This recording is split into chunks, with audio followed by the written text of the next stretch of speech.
Welcome back. This is the second half of our newspaper review. We're looking at the big stories right here. Of course, front and center, all about your MP's performance card. How's it looking so far from where you stand? And we want to take it down to where you are as well. You can tell us what's your the biggest success or failure of your member of parliament. We'd love to know that, of course, because as it stands right now, this has been taken even to the floor of the House as far as the National Assembly is concerned. This being the rating that had been given to various MPs by InfoTrack over the weekend. There's a question of the day. What has been your MP's biggest success or failure? Send us a WhatsApp message, the WhatsApp number at the bottom of the screen. You can also call if you feel you want to chime in on this conversation. We have a couple of messages you want to get through. Let's have them up on screen. I really love the show and it's amazing. The Wanjiko or we, the citizens, deserve better leadership. That is development-centered, peaceful and fair representation in Parliament. Otherwise, the show is late. And I'm impressed by my President Ambassador, Esther Oringa. That's Bernardo Thiambo, Nairobi City Coordinator Public Service Governance. Okay, we hear you on that. My name is Sam Bai from Kaiti constituency. Honorable Joshua Kimilu should go home like yesterday. He abandoned the projects of the previous MP. Kaiti area needs a new person in office. Joshua is a sleeping MP. The biggest performance from my MP Molo is appearing for alcohol awareness drive drunk. We gave his name Francis Levy Kuria. Development here is 0 in Subtet Elbagon. That's a message coming in from Elbagon as well. My member of parliament is Dr. Eseli. I think he has tried, especially on matters supporting the youth. The only problem is that the residents are against his move towards fighting Wetangula as a Ford Kenya party leader. Amri Baraza from Tongaren, Bungoma County. And our last WhatsApp message for this particular point in time. Hey Jeff, our leaders have failed in their duties. In Kenya ni shida kila mahali, and I think this will be the worst parliament. Just imagine leaders who are just there for their personal interest. Again, imagine the Ministry of Education, where to pay BOM, Board of Management teachers, but up-to-date primary teachers are struggling with this coronavirus. Only God will save Kenyans. Elijah from Chuka. Okay, those are the messages coming in so far. We're also taking your calls as well because clearly people have a lot to say on this particular issue. K24, hello, good morning. Hello, Jeff Mote. Morning, Murage. Morning too. How are you? Very well. What's your question or comment? My comment is, you know, as Garissa County, we are celebrating because our women rep, that is Anna Psubo. Has been ranked, you know, the best performing in the entire Northeastern, and nationally she was ranked at position 20. Right. That's a challenge to the men, you know, who have been challenged. This lady, imagine, she has prudently used the NGAF resources equally among the women, youth, and people living with disabilities. Right. So we are celebrating and we are congratulating her wherever she is, and I'm just urging, you know, men who are just playing politics day and night to take a leaf from the women leaders who have been ranked as the best performing legislators in the entire, even in the entire republic. Okay, thank you so much for that, Amorage. Of course, as far as that's concerned, do you have another call? Okay, let's get back to the conversation right here. Before we took the break, Ambassador, you brought in a very interesting concept. Let's do away with elections, let's do away with elective posts and get people to work. Yeah. These people who are going to be in offices in the ministries, how do we get them in, and essentially who are they accountable to in this idea that you have that we should move forward with? Thank you very much. Allow me to say that yes, the time has come that the country rebirth its governance system from elective representation to public service system of government. Public service means the ministries of government. Those who are already in the ministries of government, like our agriculturists, our health practitioners, our geologists, our other staff, our educationists who are in the Ministry of Education. Because what exactly Wajiko requires on the ground is water. We devolve the Ministry of Water. According to the current, I don't mind, the current devolution structure, that when I go to Kiambu County, I'm not seeing a governor. I'm seeing ministries of government. I'm seeing Kiambu County having the Ministry of Education, taking care of all schools and everything that pertains to a conducive running environment for our children. And number two, I would like to see that the Ministry of Agriculture also devolved in the 47 counties. And at the grassroots level, we will reinstate extension officers. Those days, extension officers who used to come even to our household, to our homesteads, and give us veterinary services, agricultural services, where did they go? They were already overtaken by the political system, MCAs. So we reinstate our extension officers. So one, how will the structure of the new government be without elected representatives and general elections?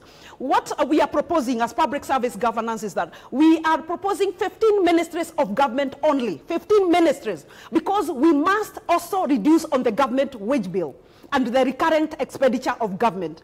Therefore, 15 ministries at the national level, then we devolve the 15 ministries to the county level, then we devolve them as directorates, like Rimuru Constituency Directorate of Education, Rimuru Constituency Directorate of Water, Directorate of Education, Directorate of blah, blah, blah. Then at the ward level, I've just said, we reinstate extension officers. We want to see extension officer education in a particular ward jurisdiction, going to every school in that particular ward, telling us or giving us reports which school does not have desks, which school does not have enough teachers, which school does not have enough latrines, which schools does not meet the standards of a conducive running environment. And then once we get those reports, then we are going to release funds to the schools to ensure that everything is taken care of. In that kind of a structure, we don't see any elected representatives. It is pure public service system. Now you ask yourself, why are we delegating the development mandate of the nation to people who have been qualified by the power of majority vote? And the power of majority vote can be anybody coming from wherever. Just because they have majority vote over another person, we put them into parliament. This is not supposed to happen. I want to imagine a scenario whereby a teacher is in charge of the Ministry of Education. I want to imagine a scenario whereby an agriculturist is in charge of the Ministry of Agriculture. Unfortunately, I'm coming to your question, that unfortunately what we are seeing right now, because of something that we call political rewarding, we are seeing people who are underqualified to run government ministries are rewarded because of political rewarding purposes. You gave me this number of votes from Rift Valley, you gave me this number of votes from Coast Province, take this ministerial position. Now we must bring that to an end. Now, how will these people work, who are working in the public service, be brought on board? Currently, we have the Public Service Commission at the national level.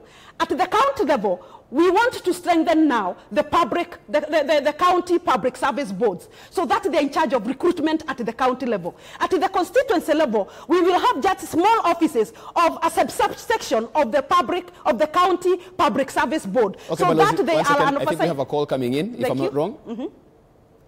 Yes, K24, good morning. Morning, Jeff. Morning, Joshua. Yes, I'm calling from Andia constituency. Yes.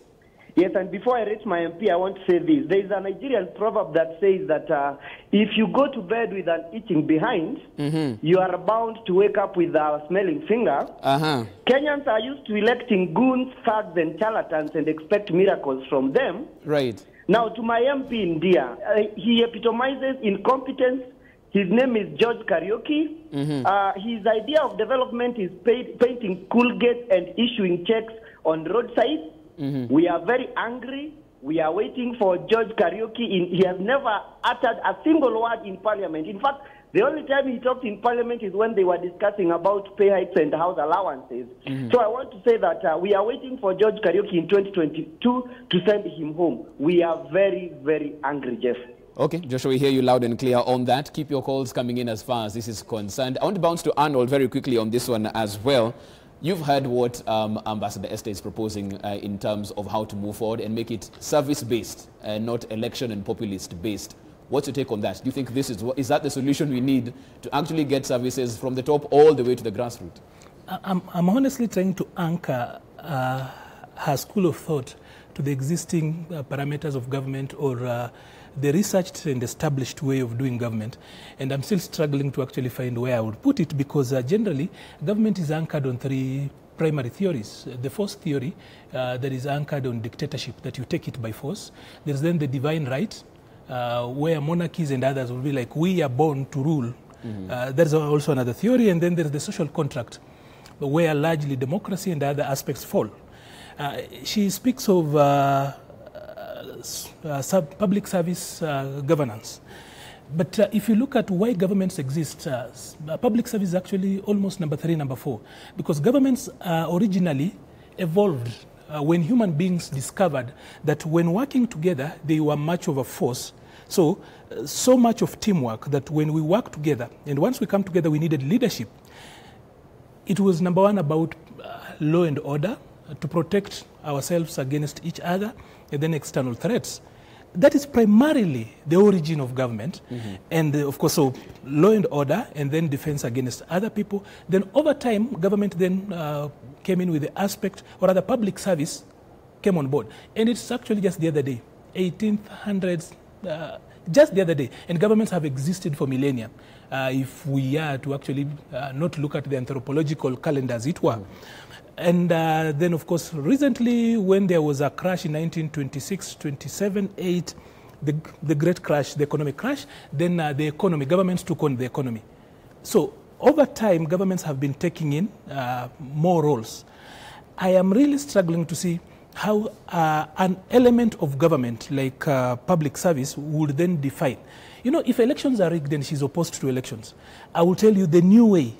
If the culture of rigging, and I'm not talking about rigging and breaking up the systems and such, if the culture of rigging governments as it is, to bring in the incompetent people that we bring in, to live with bad leadership, but then we hate ourselves as Kenyans because we can live comfortably with abuses, that we live comfortably with bad things. You know, there's a joke we say amongst men that you don't need to be a cook to know bad food. And you really do not need to be a person in leadership to know bad leadership. You will tell what it is. But somehow as a people, we are so comfortable to live with that. That is where the problem is. So even as she speaks about that, if the elections are bad, the process of coming up with that particular government she's talking about, that structure, will still be rigged. It will still be rigged. Even if, you know, look at the Constitution 2010, very progressive, one of the best in the world, but somehow we beat up Article Chapter 6, for example. We got around it. This parliament we brought in. And we still go ahead and bring in people who are around this. I want to say this, that we should not moralize leadership. Can it just be about performance? Because society is diverse. Among us are straight people. There are guys who are gay, lesbians, and others. That is society. And that is, so when we get to a level where we are moralizing leadership, I think the biggest problem Chapter 6, the biggest problem with Chapter 6 is how it was written. It was so moralistic. You know, if we just get hold of you, Jeff, that if you steal, we jail you and we just go home, you know, you find very little. But then if, except for the US, all very progressive countries are least religious.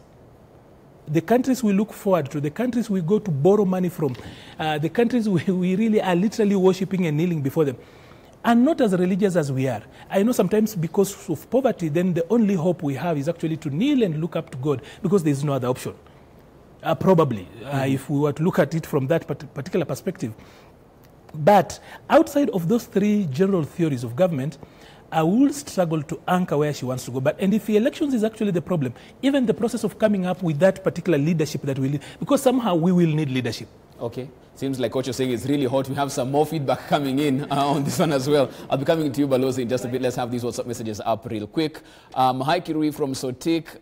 My area MP, Dominic Kosgei, has done nothing. I'm annoyed that instead of facilitating fixing the last mile electricity connection, his allies are bragging that it is their strategy to delay it to electioneering period. Further, he is unreachable on phone, doesn't even represent our views in parliament. He is only there to be counted during voting. Okay, that's from Dani. My name is Shem from Machakos at the river. It's like even we don't know our MP, literally no success at all. We need a big change. Only failures I can see. No success here. Okay, we have another one. My MP is Dr. Victor Munyaka, Machakos Town constituency. This guy has really worked. He has invested a lot in education by starting new schools. That's Mutunga Kim from Mua. Okay, my name is Shalako. My MP is Honorable William Kamoti, Rabai constituency. Ayaya, nowhere to be seen, no water, no jobs. Well, we have many companies in our constituency. He says this is disgusting. Okay, we have a phone call coming in. Good morning, K24. Hello. Yes, hello. Morning. Victor, what's your question or comment? Now, I'm Victor Kemboy from Soy constituency. Yes, Victor. And as per the performance of our members of parliament, I fail to know where do the InfoTrack get their information. For you find at the moment what is actually within our constituency. My MP was ranked position 99, and I could not tell where did they get the information, because what is on the ground is totally different, and I don't think my MP is as poor as such. You know, this is a different Kenya today. I know the InfoTrack used the scientific formula of getting their information, right? But I think they should advance a little bit by going to the grassroots points, you know, the grassroots level, so that they don't actually rank an MP just because of maybe getting people in towns. Let them get into grassroots, because for example, me, I'm in a rural area called Ziwa. But what our MP has done within this, I'm not advocating for my MP just because of maybe Kumpa mileage. No, but I'm saying what is actually seen up on the ground. Okay, Things Victor. are different, and I don't think he's so poor that way. Okay, Victor, we thank you for that. Thank you for that, Victor. Of course, as far as that's concerned, just talking about the fact that he also disputes slightly the survey that was done by InfoTrack.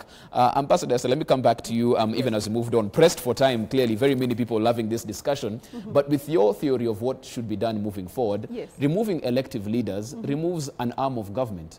In your scenario, who plays check and balance? You have all of these people who should be delivering this service, but who plays oversight over them? Thank you very much. I would like, first of all, to say where there is a will, there is a way. Number two, I would like also to congratulate just a few members of parliament probably who have delivered, but just that is a drop in the ocean. Number three, I would like to say that the tyranny of numbers in this country has failed us. We have seen it in the Senate, we have seen it in the national parliament.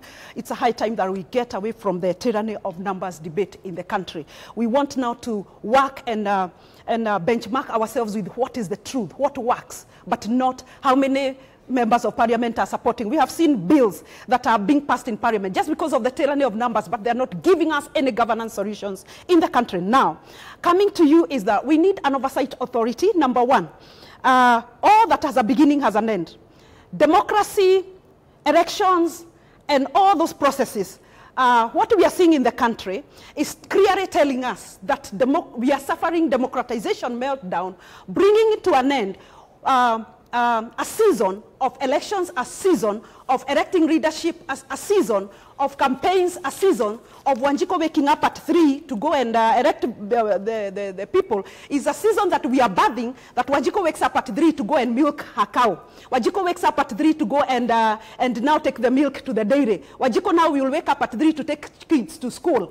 Wanjiko will wake up at 3 to go to the market, but no longer waking up at 3 to go to elect leadership. Therefore, your question was, how do we ensure that there is checks and balances? We would like to say that in public service system of government, the way that we are proposing the new structure, we will have an oversight authority that will be called the PSG Governing Council. The PSG means Public Service Governance System. Governing Council. Governing Council will have an oversight authority. It will be an organ that will be constituted of selfless Kenyans who have no interest at all in governance. And we know them, and we can see them. We have had them in this country. We have a few of them who will give their lives to this country. Therefore, we will form an organ that is called the PSG Governing Council, which is already factored in the PSG bill. That organ, actually, even the CEO, whoever will be coming in to be able to manage the Kenyan government like a corporate agency, will be vetted by the PSG Governing Council. Because what is going to happen is that any person in the Republic of Kenya who feels that they have qualified to run the Republic of Kenya like a corporate entity, like Safaricom, like Equity Bank, like any other corporate entity, they will just submit their applications to the Governing Council, just the CEO. That organ will be able to vet the CEO of the country. But all other people who will be working in the 15 ministries of government will be vetted by the National Public Service Commission and the County Public Service Commission and the respective constituency Public Service Commission. Therefore, we are not in a vacuum. And I tell you, all Kenyans, that we need to do is to engage a positive mindset and agree with me that what has a beginning has an end. It is the end of democracy. If our members of parliament, having heard from the highest authority of our justice systems, His Excellency the Chief Justice, having doubt with the delivery of Parliament, not only the Chief Justice, even we can see from our screens, Wanjiko is saying that we are tired, we don't see these members of Parliament. The moment we send them to Parliament, that is the last time we see them. Therefore, it is very clear that democracy has failed. It is very clear that elective system is torn into parts. Arnold, let me get you in on this. Is it democracy failing or are institutions that are failing? Because at this particular point in time, if we strengthened the IEBC, if we had more stringent laws on how campaigning is done and criteria for getting into certain posts, would we need to scrap this as Ambassador Esther is looking at it? I do not see how the proposal she is giving actually replaces effectively the process we do have. You know, you will just be renaming the institutions we have differently, the National Governing Council. What I have not heard from her is who then elects that, or rather who chooses that National Governing Council? Who vets the vetter? So it still will be premised on the three theories I initially pointed out. So from where I sit, we need more political education and little of civic education. Who's supposed to do political education will be, it's all of us seated here. Those of us who really, you know, the punishment we live, they say the punishment of good men who refuse to be part and parcel of politics is that they will live under bad governance. Having a good country is not the premise of the leaders we elect. As they say, leadership is not one man's burden. It's everybody's business. So for as many of us as are angry out there, other than tweeting, other than going out there and using social media to express our anger, which is very healthy, by the way, is that can we move ahead and organize and not just keep on agonizing? We are doing a lot of agonizing, by the way, and we do very little organizing. The political class on the other side, the clique, whatever you want to call them, know that the best way to get about this thing is about to organize. Even if we brought in the system she's talking about, they will organize and beat the system. So as you blame the systems and the people, it's about we people choosing. I hear her and I can also see an element of her proposing a revolution. But probably she wouldn't want to go with the word revolution. So where do we go from where we are? Replacing the members we have without replacing our way of doing things will not change. I can tell you that 100%. Like I have already mentioned that almost 70% of members of parliament are always sent home in every election we go to. But somehow the other guys we bring in behave exactly the same way. And somebody has said that if you do things the same way and expect different results, then you are insane. So it is the voter who does things the same way. They, you know, we want to run away and say, okay, let us not victim blame. We as voters are the people. Yet we say we are the sovereign authority. We have got the power. There must be legitimacy, even for that system she's talking about. How will they get legitimacy? We cannot leave leadership simply to service delivery, because you can still have service delivery like other places she has mentioned earlier on, but then are people comfortable? Living on earth is much more beyond than just having services being delivered to us. Unless you want to turn us into robots, where we are here to live, work, quote unquote, feel good, and then go home. I'm talking about checkout. So somehow I still do not believe. I feel her. The issues she points out are legit. The how then becomes the problem. We have 30 seconds to go, Ambassador Esther. So please, out of those 5 points, please choose the one that you will finish up with. Very good. Okay. Very quickly. Number one, actually, the BBI that we are proposing, the item of divisive elections in Kenya, that chapter talks about that elections have become a curse in this country. How then do we ride on a curse already in a country? Let us agree that His Excellency the President Uhuru Kenyatta has been behind the bench at the ICC because of elections, the Deputy President Joshua Sang and other distinguished Kenyans because of elections. Allow me to say that we must engage positive mindset and agree, Goi Kitaruka, usiendelee kufit that torn piece of cloth. throw it out. And the Bible says, if this hand is making you to sin, throw it out. If elections are making us as a country, to an extent that BBI has said, that has alluded that elections have become a curse in Kenya, why don't we do away with elections? All we need is services. And then we inculcate moral standing of government. Divine authority of God must reign in our hearts so that we serve people free from corruption, with high levels of integrity, with the fear of the Almighty God, that at the bottom line, we are serving the children of God, not serving because of the little man. Okay, a question. Just one question. 10 seconds. Oil is said to be a curse in some countries. Right. So if oil, quote unquote, is a curse, should Nigeria and all the other countries do away with oil?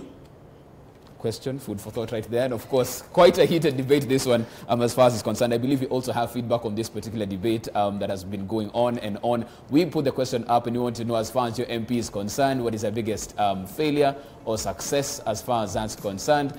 We have some messages on that. Let's have that up on screen. Good morning, Jeff. I'm from Nyamira County. My woman rep is the worst mistake that people made. Kindly let her know that we need to hear her and she needs to do what others are doing. For instance, what Honorable Dr. Pamela Odhiambo of Migori and Honorable Gladys Wang of Homa Bay have done in their counties. Dr. Jane Queen Omwenga. Okay, we have another message. Good morning, I'm Kelvin Kipleteng from Kiliboni Ward, Mgwen constituency, and my opinion is our MP is very poor in delivering. Schools are poor, roads are worse, and we've never seen him in anywhere in this constituency. What should we do that he comes over campaigns and he gives our 100 shillings? This is very disgusting. That's Alex Kosgei talking about go home in 2022. Okay, do we have another one? Good morning, I'm Brian, our MP at Mavoko. Mlolongo has done nothing. We've got bad roads, poor sanitation and insecurity. His scorecard is 20%.